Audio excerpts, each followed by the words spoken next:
Good morning. Light-hearted one today.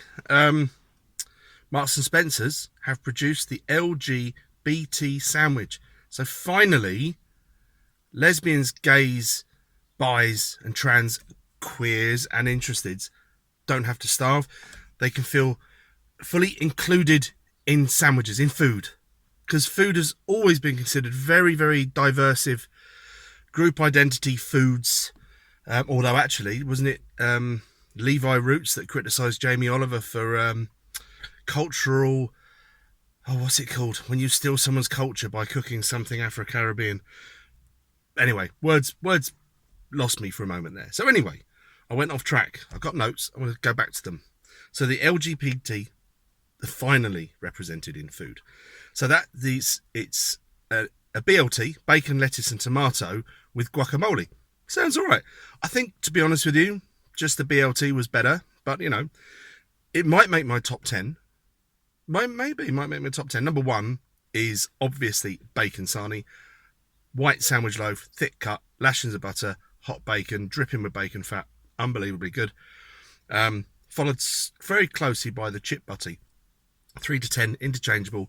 Feel free to elaborate me with your weird, wonderful, like mashed potato sandwiches and all that sort of stuff. Are the vegans gonna feel a little bit left out here? Like they're not represented here. So, you know, when you're trying to be inclusive of everyone, you always seem to leave somebody out.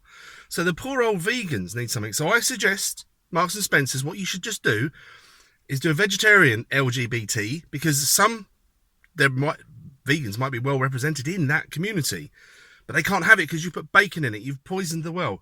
So why don't you just replace that with beetroot?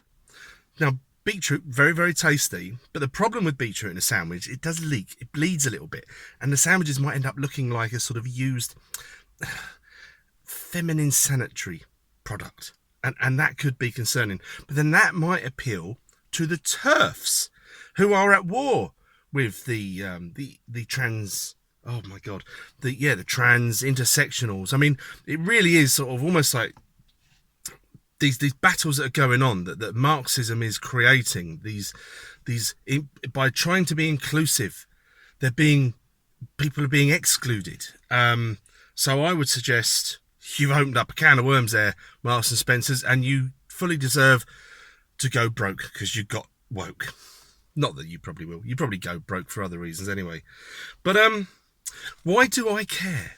And sometimes I go through this sort of almost like nihilistic approach to it, and I just think, why am I even bothering to do this, to speak up, to share on Facebook and talk to some weird people that actually like to listen to me? And I do care, and I want to stop it. But then other times I just think, just crack open a popcorn, sit back and just enjoy the show. Watch these groups tear themselves apart. And because you can't stop it, and it was I was watching Milo and Sargon. They did a live stream. I wasn't watching it live. I've been watching it since early this morning. And Milo sort of said, you know, like with the trans women in sports, just let it happen. Because we had a man with a penis smash all the women's weightlifting world records last week. I'm sure everyone knows that. And that's completely fair. And what he was sort of suggesting is just let it happen. Just let them just, every time they want to include something, just let it happen. Let it destroy sport. And that sort of acceleration towards it might actually be what's needed to wake people up to go, holy shit, they've ruined football. Because now you've got women and men playing together, but that's not quite fair, even though there's absolutely zero difference with gender at all. It doesn't even exist. It's a social construct. Genitals are just decorations, and it's got nothing to do with it. Some people are sperm carriers and some people are ovary carriers. It's nothing to do with sex and gender.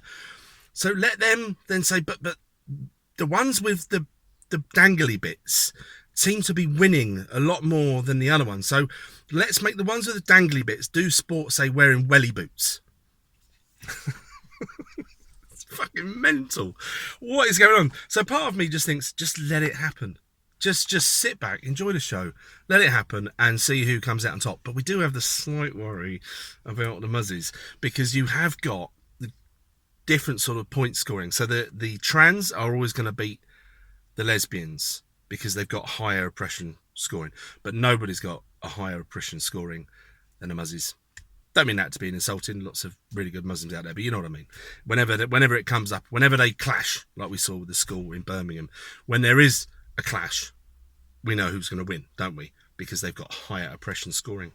So anyway, that's this one over, really. I just wanted to sort of leave it with, I feel a bit left out in this inclusive sandwich thing. So I just thought the straight white male, the SWM sausage with mustard, pretty good.